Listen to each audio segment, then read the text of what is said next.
Sir free ಬಸ್ಸಲ್ಲಿ ಯೋಜನೆ ಕೊಟ್ಟಿದ್ದಾರೆ ಸರ್, ಯೋಜನೆ ಕೊಟ್ಟಿದ್ದಾರೆ, ಇಲ್ಲ ಅಂತ ಇಲ್ಲ. ಬಟ್ ಆ ಯೋಜನೆ ತುಂಬ ದುರುಪಯೋಗನೂ ಆಗ್ತಾಯಿದೆ. ಆ ಯೋಜನೆಗೆ ಹಣ ಒದಗಿಸುವ ಸಲುವಾಗಿ ಇಲ್ಲಿ ರೇಟ್ ಹೆಚ್ಚಿಸಿ ಅದನ್ನು ಅವರು ಅಲ್ಲಿಗೆ ಅದನ್ನು ಈಕ್ವಲ್ ಮಾಡ್ತಾ ಇದ್ದಾರೆ.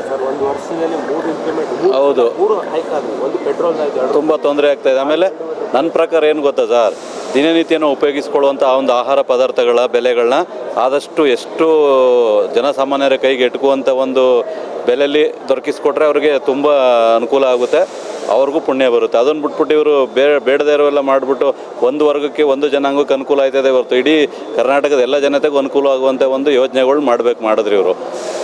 ಮತ್ತು ಈ 15%ಇಂದ ತುಂಬ ಹೊರೆ ಆಗುತ್ತೆ. ಈಗ ನೋಡಿ, ಈಗ ಅಲ್ಲಿ ಉಚಿತ ಕೊಟ್ಟು ಇಲ್ಲಿ ಹೆಚ್ಚಿಸವ್ರೆ ಅಂದರೆ ಯಾರಿಗೆ ಇಲ್ಲಿ? ಈಗ ಒಂದು ಫ್ರೀ ಕೆಲವೊಂದು 5 ಯೋಜನೆಗಳು ಉಚಿತ ಕೊಟ್ಟಿದ್ದಾರಲ್ಲ, ಅದಕ್ಕೆ ಆಗ್ತಾ ಇರುವಂಥ ಒಂದು ವೆಚ್ಚ ಎಲ್ಲ ಒಂದು ಒಟ್ಟಾರೆ ಪುರಸರ ಒಂದು ಜೇಬಿಂದನೇ ಕತ್ತರಿ ಆಗ್ತಾಯಿದೆ. ಅದಕ್ಕೆ ಇಲ್ಲಿ ನಮ್ಮ ಹತ್ರ 1000 ರೂಪಾಯಿ ತಿಂಗಳಿಗೆ ಒಂದು ರೇಷನ್ ತೊಗೊಳ್ಬೇಕಾದ್ರೆ 1000 ರೂಪಾಯಿ ಬಿಲ್ಲು ಕೊಡ್ತಾ ಇದ್ದೀವಿ. ಅವರು ಒಂದು 200-300 ರೂಪಾಯಿ ಓಡಾಡ್ತಾರೆ ಅಷ್ಟೇ ಲೇಡೀಸ್, ಅದು ಬಿಟ್ಟರೆ ಏನಿಲ್ಲ. ಇಲ್ಲ ಅದೇನೋ ಹೇಳ್ತಾರಲ್ಲ, ಆ ಓಡೋದು ಅದಕ್ಕೆ ಹಾಕಿದ್ರು ಅಂತ, ಆ ಥರ ವ್ಯವಸ್ಥೆ ಆಗಿದೆ ಈಗ ಇಲ್ಲಿ.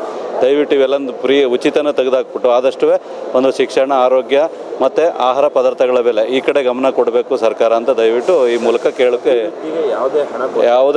ಯಾವ ಕ್ಷೇತ್ರದಲ್ಲಿ ಯಾರಿಗೂ ಅಭಿವೃದ್ಧಿಗೆ ಯಾವುದಕ್ಕೇನು ಇವರು ಅದಕ್ಕೆ ಸ್ಪಂದಿಸ್ತಾನೂ ಇಲ್ಲ, ಹಣನೂ ಕೊಡ್ತಾ ಇಲ್ಲ, ಕೆಲಸಗಳೇ ನಡೀತಾ ಇಲ್ಲ ಯಾವುದು ಈಗಿನ ಒಂದು ಇದರಲ್ಲಿ. ಜಾಸ್ತಿ ಮಾಡ್ತಾ ಹೋಗ್ತಾ ಇದ್ದಾರೆ ಸುಮಾರು ಸರ್, ಎಲ್ಲ ಜಾಸ್ತಿ ಬೆಲೆ ಆಯ್ತದೆ. ಯಾರು ಇದ್ರ ಬಗ್ಗೆ ಯಾರು ಒಂದು ಮಾತಾಡ್ತಾ ಇಲ್ಲ.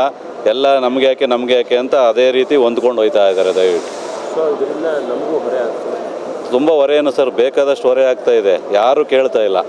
ನಾವು ಅಷ್ಟೇ ಮಾತಾಡ್ಕೊಂಡು ಸುಮ್ಮನಾಗಬೇಕು ಅಷ್ಟೇ. ಇದ್ರ ಬಗ್ಗೆ ಇದ್ರ ಕಡೆ ಗಮನ ಹರಿಸಿ ದಯವಿಟ್ಟು ಆದಷ್ಟು ಕಡಿಮೆ, ಎಲ್ಲ ಪದಾರ್ಥಗಳ ಬೆಲೆ ಕಡಿಮೆ ಮಾಡು, ಆದಷ್ಟು ಉಚಿತ ಯೋಜನೆಗಳ ತೆಗೆದುಹಾಕ್ಬಿಟ್ಟು ಈ ಥರ ಒಂದು ಯೋಜನೆಗಳಿಗೆ ಕ್ರಮ ಕೊಂಡು ಇದನ್ನು ಮಾಡಿದ್ರೆ ತುಂಬ ಒಳ್ಳೆಯದಾಗುತ್ತೆ ಇಡೀ ಕರ್ನಾಟಕದ ಜನತೆಗೆ.